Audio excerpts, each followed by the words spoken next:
So it's all to play for still. I think so. Do you want to bet against us?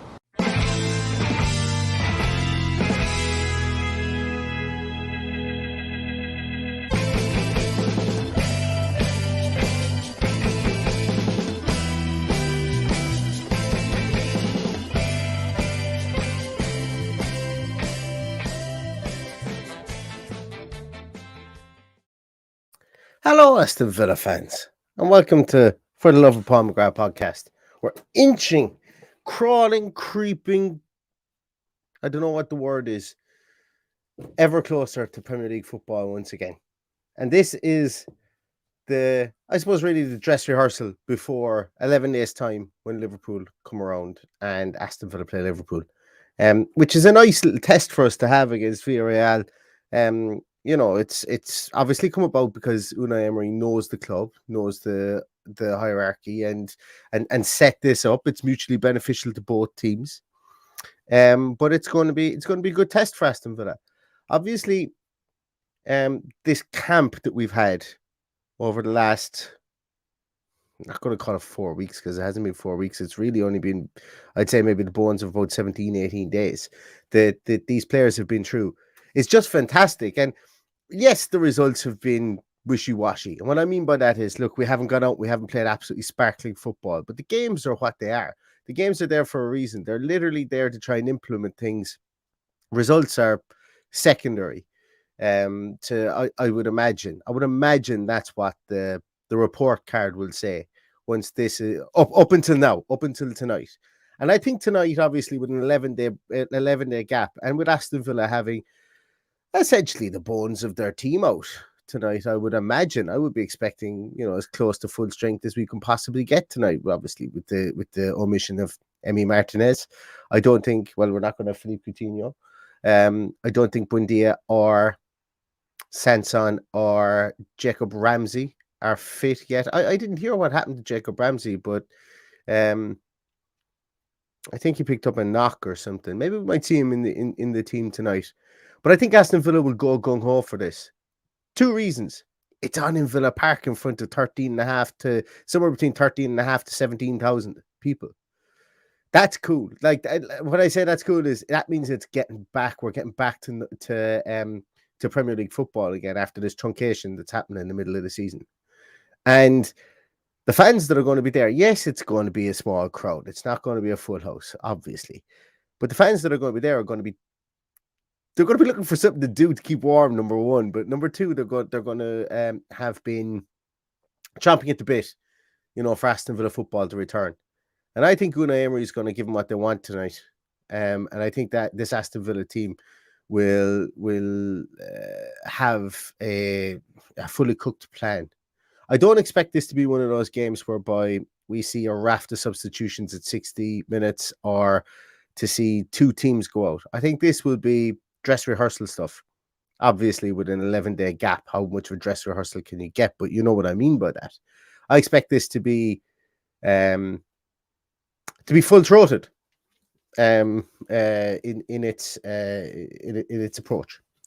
So as I say, it's what I'm looking forward to. Now, as you know, we don't share any links or any streams here on the podcast. The reason we don't do that is, look, every so often you get a smack in the wrists from YouTube or from Twitter or from Facebook, and there's one of the reasons why I don't stream to Facebook anymore is just because it was we only did it once or twice. I think the one time we did it, there was just a load of people that had nothing got to do with Aston Villa, with all these like terms of service strikes and stuff like that. So that's one of the reasons why. But we're not going to share any links or any streams here. Apparently, it is available to be watched online.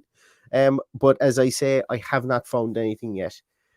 Please do not share anything in the comments with regards to links. I would really appreciate if you didn't do that, because that falls back on us as moderators to get rid of it.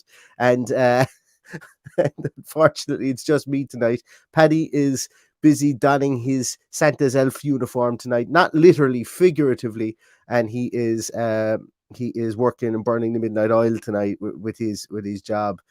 As it is a busy time of year for him. So it's only me, it's only little old me today.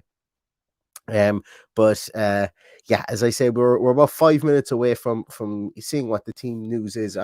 Knowing Villa, they've probably released it already, have they? No, not yet. Let me just bring that out. But Aston Villa have released what looks to be. Do you know what? I'm going to just share my Twitter. I think just share it now, and we'll wait for it. Share screen. Cool tab. Aston Villa Twitter. Which one am I sharing? Which one is it? This one? Yeah, this is the one. So obviously there he is, the man with the plan, looking at the rather old ball. Unai Emery, the man, the reason that we have this this game tonight. But Aston Villa have shared a video here. As we can see, it looks like a crisp night. I used to love playing football in this, playing any sport in this weather. A nice crisp night whereby the air was thin. It was easily got into your lungs. Yeah, you need to warm up, but give me a night like tonight over a balmy, really hot day any day. Call me mad, but I used to love playing any sport in that.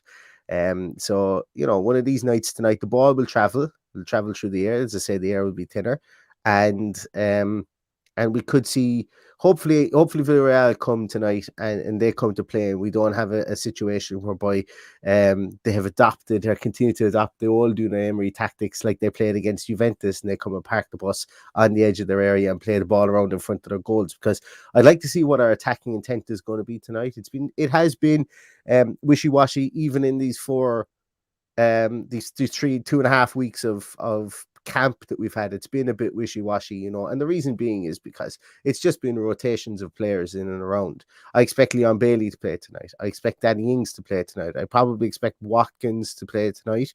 And I don't know what makeup our midfield will have. I don't know if Leo Dendoncker is back in. Excuse me, is back in around the fold. Will he get some time? I expect Kamara to be in there. I expect Dougie Luiz to be in there. I expect so I expect John McGinn to be in there as well. And I don't expect an experimental team to be out there for sure. I think that this is a dress rehearsal, as I said before. Let's have a little look at some of your comments there. Rob Henry says, actually, let me stop sharing there for a moment. I can bring that back up in a moment. Rob Henry says, missed your team sheet tantrum. And Alfie's Reed says, evening to Neil. Thank you very much. So does Ronan Farrell. And the Villa player says, evening, folks. James Cartwright says, evening, good to be back. I'm not expecting too much from tonight. Maybe a slight insight into Unai's plans and what he's been up to. Yeah, like as I say, it's probably been heavy. Well, it's not been probably been. I think it's fair to say that it's been right heavy work for the team up until now. Heavy training sessions, probably double sessions at times, specifically when they're over in Dubai. I would have expected them to be on double sessions, building fitness, whether it was fitness or whether it was tactical sessions. I would have expected at least double sessions in some days over there. So yeah, look, tonight is the result is secondary, but I think what we need to start seeing is the patterns of play tonight and seeing what players are beginning to stand out and setups and things like that. But as you say, it's a good team that we're going to be playing against, a wily old team, and a team that I'm trying to think, a team that wouldn't have had a ton of players at the World Cup either. Yes, they would have had Pau Torres. Was Danjuma on the Dutch squad? Did he travel with the Dutch squad? Obviously they had that striker for Senegal that was there. So yeah, so like ourselves, they wouldn't have had an absolute ton of players go, and the majority of them would have been knocked out early. So whether they choose to start integrating those guys back into their team tonight, I hope they do, and I hope they have a strong side, and likewise I hope that we come up with a strong side as well. Matt Parker says the Villa Derby. Absolutely. The Villa player says, I know this isn't the topic, but proud to see Emmy in a World Cup final. Yes, absolutely. And I spoke about it just before the Tantrum podcast that I did during the week. Tantrum, a Nigerian player that we were linked to. Whether it comes off or not, I don't know. But if you haven't watched that, you can go back and look at it as well. But I didn't know at the time when I was doing that it's the first time we will have an actual active Aston Villa player playing a World Cup final while they're an actual Aston Villa player, if that makes sense. That's a serious achievement, and congratulations to Emi Martinez. And for that very reason, I am 100% shouting for Argentina.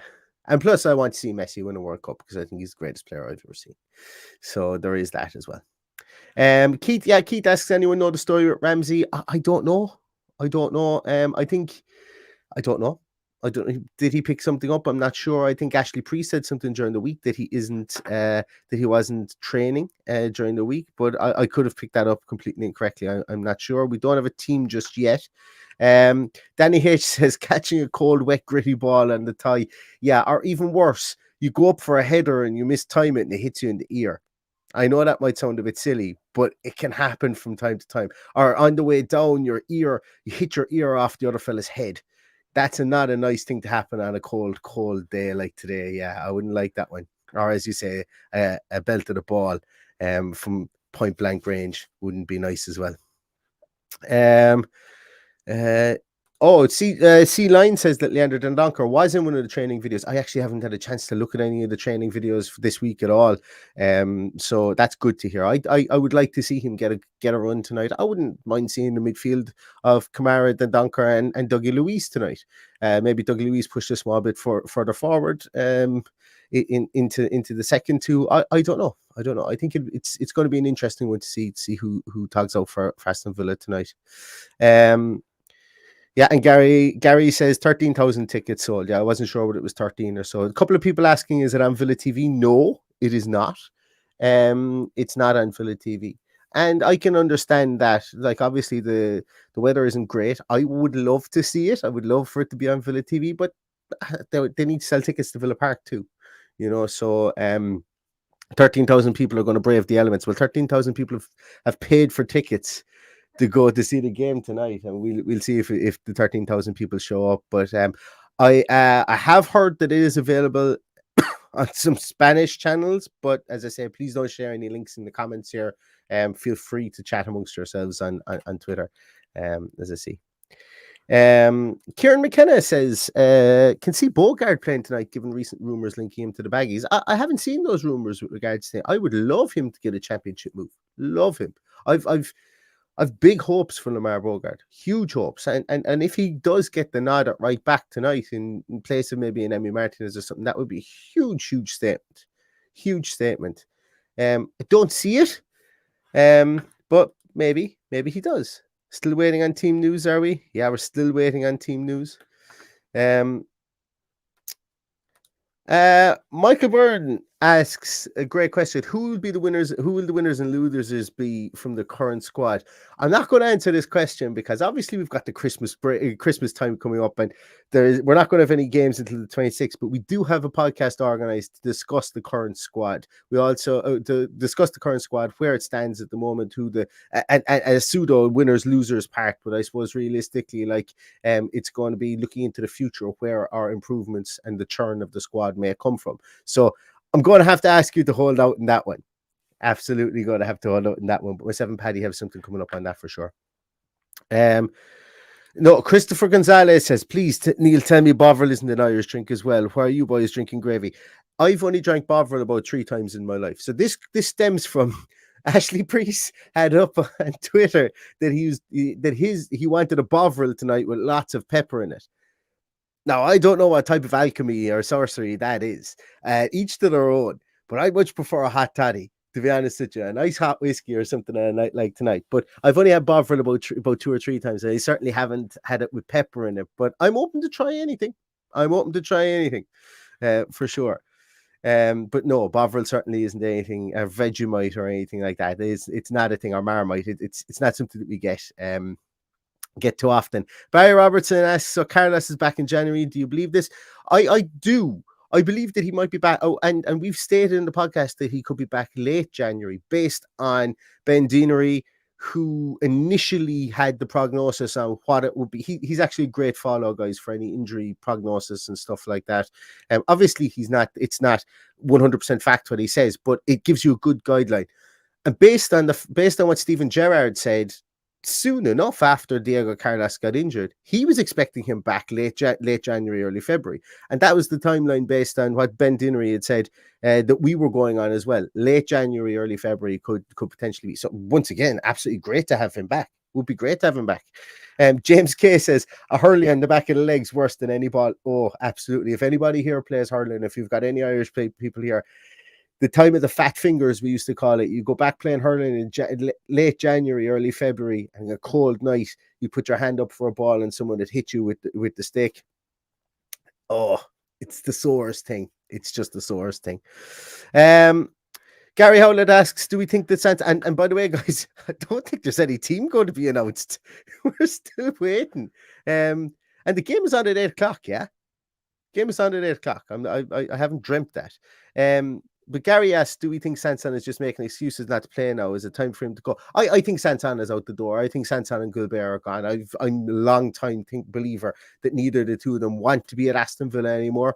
And as I say, you know, we don't want hostages. We want contributors. So look, as I say, I'm a long time believer that both of them see their futures in other places, and that's cool. That's okay. That's not me having a go at either of the two of them or a negative. I think that they see the pathway to game time is less and less at Aston Villa, and I think that we will bring in midfielders, and I think that Santon will be an odd man out. Yeah, no reflection on his ability. I just think sometimes moves don't work out, and he's definitely one of those people, I think. Danny says that Caden Young looked tidy against Chelsea. Would like to see him get 20 minutes. Yeah, I've no problem seeing him getting 20 minutes here. I don't want to see him. Well, it's not that I don't want to see him. God, don't get me wrong. Look, if you're good enough, you're old enough. But I don't want to see pressure on him to be expedited into the first team. I thought he looked all there from a physical point of view. I put out a tweet afterwards. You know, he landed Cucurella on his behind at one stage, but Cucurella did nip at him. I think Cucurella had heard about him. It looked like he wanted to stamp his authority. That Cucurella wanted to stamp his authority on this young kid that people were talking about, because people are talking about Caden Young. And they were talking about it previously. And he's a big kid. Like, he's a big guy. He's a bloody moustache at 16. No, only the lucky few of us can have moustaches and beards at 16, like yours truly. But Caden Young is like Shaft going around the place. You know, he's a big, strong guy, and attach, and more power to him. And he was willing to take on that ball. Yes, at times did he kind of turn around and try and hold on to possession. And once or twice, Cucurella did tackle him and get the ball off him. But that's what you're going to expect. I thought he looked good. Didn't look out of place. But hell, like really raw, which you would expect at 16. And but just delighted to have him in our academy. You know, to have fully grown men at 16 in your academy is so much. It's like they're the unicorns that teams can get and can build around and mold and try and bring them through. You know, those unicorns that have the physical stature and the ability. Jack Grealish didn't really have the physical stature when he came through. He just had a ton of ability, and he was sent out to Grimsby to get kicked around the place by his own admission, and it did him a ton of good. Maybe that's what Caden Young needs, you know, but maybe not at 16, but maybe next year. But yeah, absolutely. Look, if this academy keeps on churning out people like that, absolutely, I'll be, you know, fair play to Mark Harrison and the rest of them for sure. Yeah, and I did see on Twitter, I thought some Chelsea fans were way overboard because I thought Cucurella, obviously, look, he did it once, he got around to him once, but what he did do a lot of times was he showed Cucurella the ball, took it away from him and passed it backwards. And there's a lot to be said for that as well, being able to do the right thing with the ball at the right time. It doesn't always have to be the percentage gamble, and fair play to him. At 16 years of age, you know, that's stuff that you can't teach, so fair play. Absolutely. Loving the cushion. Oh, sorry, I was there. How can you see the cushion I have on my chair? One here behind. Yeah, my mother got me that for Christmas or for Father's Day this year. Is there any team sheet, lads? Could this be a first? Could this be a first ever team sheet tantrum with no team sheet? I'll tell you I'll let you into a little secret here into production. It's bloody freezing here, and the reason it's bloody freezing is it's minus. I think it's about -4 here in Ireland. And I'm out inside in the podcasting boudoir. And I have my dog. My dog is in the back garden. And otherwise, he'd be barking otherwise. So I have to keep the door open. And he won't come in. He won't come in here so that I can run over and close the door. So I'm beginning to freeze a small little bit here. So just to let you in the backstory towards the production here. Where else are we? So Jordan Levy says Danjuma and Chukwueze starting for trial match tonight. For their trial match tonight. Jackson on the bench. So do we have a Villarreal? We have a Villarreal. Do we have a Villarreal? Where are we? Ba, ba, ba, ba, ba.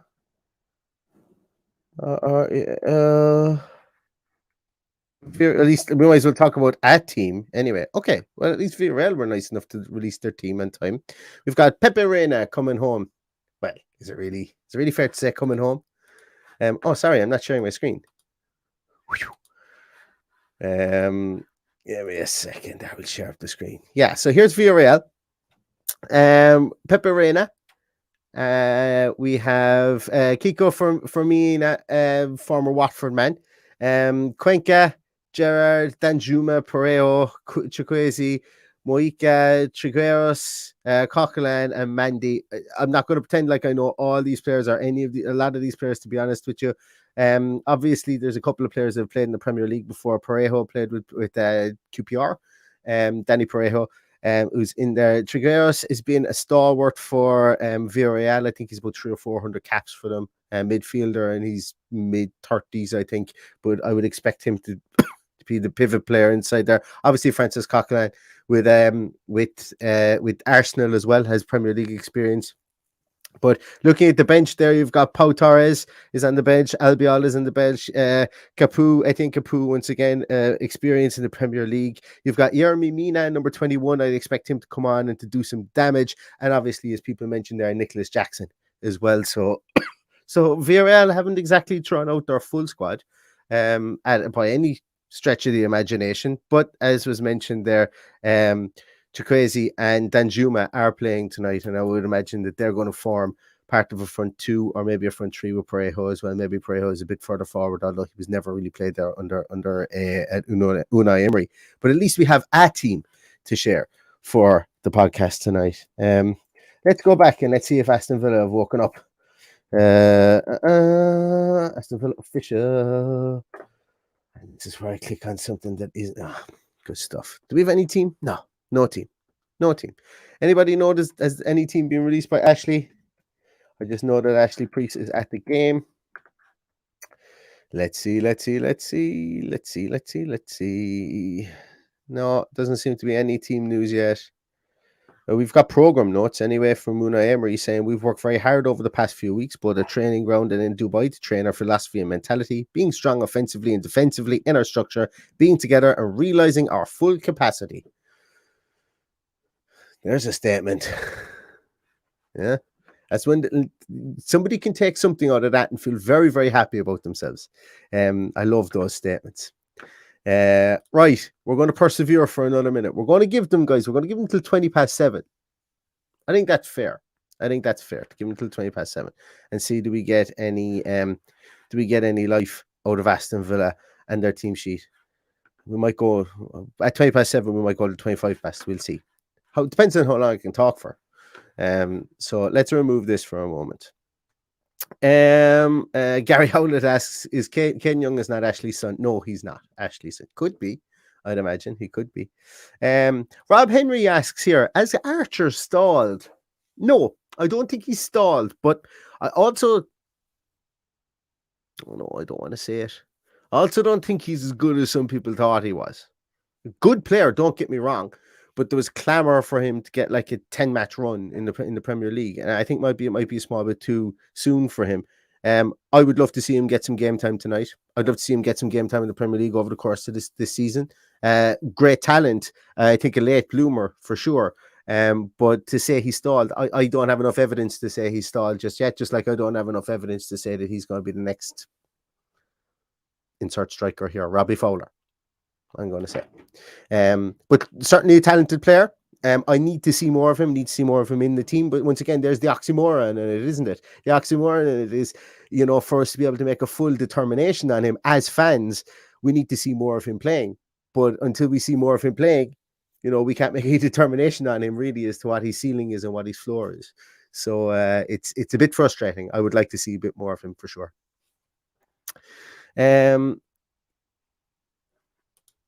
James, any of the potential lads from Villarreal be put off by the cold weather and not fancy a move to Bruff or to Brum and have weather like this? No, I don't think this puts anybody. Put it this way: you can warm up very, very easily in your £2.5 million mansion. When you get a move to the Premier League, you can warm up very easily. And plus, thankfully, well, I'm not going to say thankfully, this isn't the norm of having these -2, -3, -4 days. It could be in the future, who knows? But yeah, as I say, there's enough Bovril to go around, even for the Spanish guys there, or for the continental guys that might be coming over. This is a good point as well from Christopher Gonzalez. I think there's a few boys that need a recall and a new loan. I think there will be. I think Ken Kessler-Hayden, there's no way in the world he plays for Huddersfield once January opens up. I think similarly for Louis Barry, was a great loan for him. I looked at that loan and I thought it was going to be a great loan for him. I'm beginning to struggle to see now where we would send him. Send somebody like Louis Barry at this moment. That's not writing him off. God, don't get me wrong. But he's gone out on loan to Swindon, worked in fits and starts for him, went out on loan to Ipswich, didn't work for him at all. And he's on this loan now. And that's what I mean by I don't know where we send him is, do we persevere with this loan for him? Because on the face of it, it was a really good loan for him. Do we persevere on this loan and see if things change in the new year? Or do we recall him? I think there's going to be lots of talk about what they do with Louis Barry soon. With regards to this loan that he's currently on. Where else are we? Yeah, they did, and I was too cold to give out about it. My pet peeve is putting a team sheet in number order. It's just, oh, wait a minute. Good boy, good lads. Sorry, I was so far behind in the comments. I know some of you put it in. We have a team. We have Robin Olsen in goals, Ashley Young at right back, Kanza Mings and Dina. We have Kamara, Douglas Luiz, John McGinn. Buendia makes his return. Bailey and Watkins.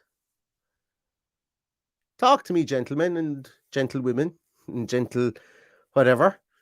Talk to me about it. I think it's a strong, like that's a very, very strong team. We see on the bench we've got our two young goalkeepers again.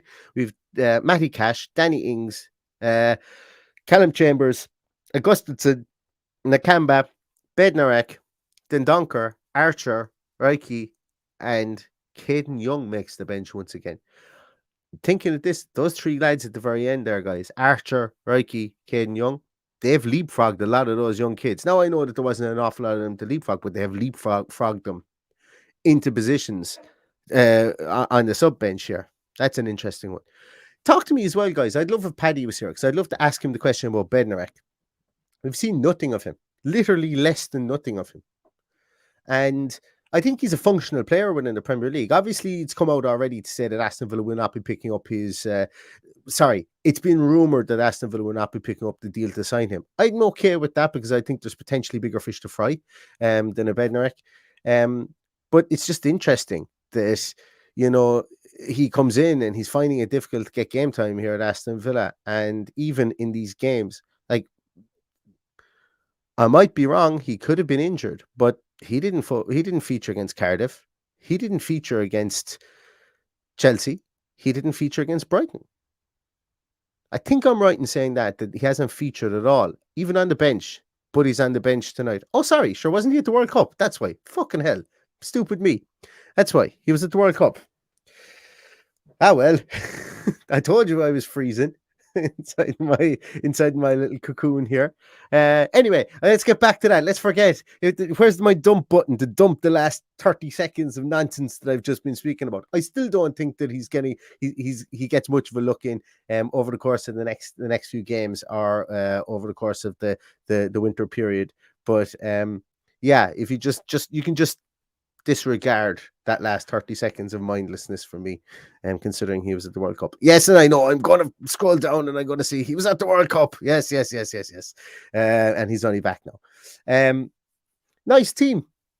I'm looking forward to seeing Buendia and Bailey behind Watkins. because I'll be honest, and I'm probably giving away a lot of my hot takes for this podcast that we're going to do, myself and Paddy, about I suppose stock up, stock down, or winners and losers, whatever we want to call it. But I still think Buendia has an absolute pile to prove. I don't think he's really done anything for Aston Villa yet. He's showed it in fits and starts, but he's always been this kind of this plucky loser type. Like he's always been like this unlucky loser type guy, or this plucky effort guy. He certainly hasn't shown what he showed at Norwich. And there was games at Norwich where he picked it up by the scruff of the neck and he drove the team forward. He's maybe done it in fits and starts for Aston Villa. And look, I 100% appreciate and 100% know that he hasn't exactly had stability at the management position, or a competent manager in Steven Gerrard wasn't here while through the majority of his career at Aston Villa. But I think that I'm expecting to see more and more and more from him as the weeks and months go on. Somebody like Buendia, because Bailey has decided, like Bailey has turned his Aston Villa career around this season. Now that he's a bit more fit, he's got that electric pace, and I think Buendia can do it as well. We're not going to have Philippe Coutinho back for another couple of weeks yet. It'll be the end of January, I think they said, by the time he will be back. So Buendia has the two hands on that position, provided they don't start things up top and pull Watkins wide. Buendia has the two hands in that position, and it's up to him to hold on to it. Looking at the bench, there isn't really, like, being really honest, there isn't a ton of people that you could bring in there to play that position. But yeah, look, it's the Donker comes in, maybe McGinn gets pushed a small bit forward. As you've seen, you've got Jacob Ramsey who could come in and play that position. But Buendia has it tonight. And I would be expecting big things out of Buendia tonight. Yeah, he's my guy that I'll be looking at, and I'll be kind of going, you need to perform.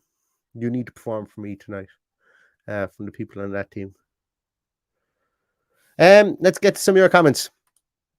A view from the stand says swap Cash for Young, and that's the team versus Liverpool. You know what? I would say, yeah, probably. Maybe Dendonker comes in.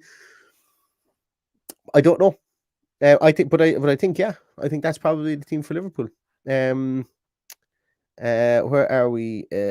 Paul Corbett says, would have preferred to see Ings get a run from the start after Watkins starting last game. Yeah, me too. I suppose really what for a manager, or for Unai Emery, I think it's important for him to have a top two, or even a top one. I'm going to be interested to see what formation we play tonight. Like, does Bailey play up top with Watkins? Does that become the Danjuma? Does Bailey become the Danjuma axis that he had at Villarreal? That's going to be really interesting. But yeah, it will be interesting to see Danny Ings, because Danny Ings was hitting form. He was scoring goals just before the break. And we would like to see a striker grab the game by the scruff of the neck, or even grab situations and become a Giroud type striker. Everybody here should know how much I like Giroud, and the fact that he's only good for putting the ball in the back of the net. But Aston Villa needs somebody who's only good at putting the ball in the back of the net, and because we have a lot of effort players around the field. And if Danny Ings can be that man that scores 12 to 15 goals by just being in the right place at the right time, well, then absolutely that's our savior for the year, because we aren't a team that ever has many players that will get to 15 goals a season. So, and I think if we have a player that gets to 15 goals a season, we will score enough goals to kick on in the league. But that's something that this team needs to figure out, is who's going to be that talisman. We don't, like, the team doesn't have a talisman at the moment, and that can be a good thing, but that can also be a bad thing. So it's going to be really interesting. I fully expect this to still be the 4-2-2-2. I expect Buendia and McGinn to be the wide players, and I expect Bailey to play up top, slightly off Watkins. But as I say, who's going to emerge under Unai Emery as our talisman? And as we know, Aston Villa play much, much, much better with a talisman. We played really well when we had Benteke as our talisman, which made the team better than the sum of its parts. Jack Grealish obviously was our talisman in recent times. Who's going to be our talisman? And I think games like this sort the wheat from the chaff. Where are we? So one bad mouse asked me, do I think Reiki gets minutes against Liverpool? I'm going to say no, because and simply because you've got minutes for Dendonker, you've got minutes for Jacob Ramsey, you've got minutes for, and I think they actually push him out of the match day squad. So I don't think that he'll even be in the match day squad versus Liverpool. That's not a reflection on on his promise as a player, but I do think that I think Liverpool could be a winnable game. I do. I genuinely think Liverpool, and I think Emery sees Liverpool as a winnable game. I think Emery probably sees every game as a winnable game. But I like Liverpool having all those players away. Yes, the majority of them have been back for quite a while, went out in the group stages, but like they're not going to have Konate anyway, at least. And yeah, we'll see what happens. We'll see what happens in that one. But I don't think Reiki gets. I don't think we see any kids on the bench, other than one of the goalkeepers against Liverpool.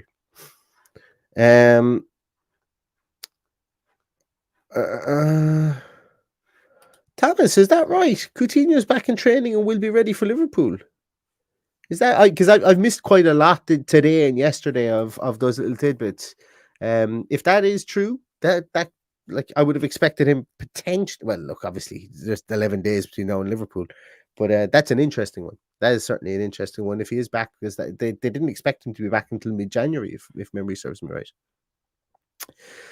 Right, guys, I am. Excuse me. Guys, I am going to leave you and love you at this one because, as I say, it's 34 minutes before the game kicks off, and I am really cold now because this dog hasn't come into the office yet, and he's barking outside trying to get back into the house. Thanks so much, everybody, for staying here and listening to my musings over the last 36 minutes. I really appreciate it, and it's been nice, even though Aston Villa were tardy with their team sheet announcements. It's been nice to go through the Villarreal and look at your comments like the good old days. And we will be back again later on. Potentially, we won't be back tomorrow because I'm going to get a feed of pints tomorrow. So I will not be on tomorrow unless something breaks prior to about 4:30. I won't be here with a podcast tomorrow. But myself and Paddy will be back. We will be. We may have an old friend coming to join us that usually pops up around Christmas time. I'm going to call him our Michael Bublé. If anybody has listened to any of our Christmas podcasts previously, an old friend might be coming to join us, and we've got something going on. We're going kicking back up into gear from next week. We've been pretty sedentary with the odd podcast here and there, just because work has been so busy for the two of us. We're ramping down next week in the build up to Christmas, and then obviously be full steam ahead for the Stevens Day / Boxing Day fixture against Liverpool, and we will be all chomping at the bit for that. But thanks so much, everybody, for joining. Really appreciate it. Thumbs up, subscriptions. If you aren't subscribed to the podcast, we'd really, really appreciate a subscription. Hopefully you guys get to watch this game tonight. If not, though, I'm sure that people at the ground will be live tweeting to beat the band, and we'll know what the score is. And yeah, as I said, thank you so much for watching. Really appreciate it. All that's left to say really is stay safe, stay healthy, and up the Villa.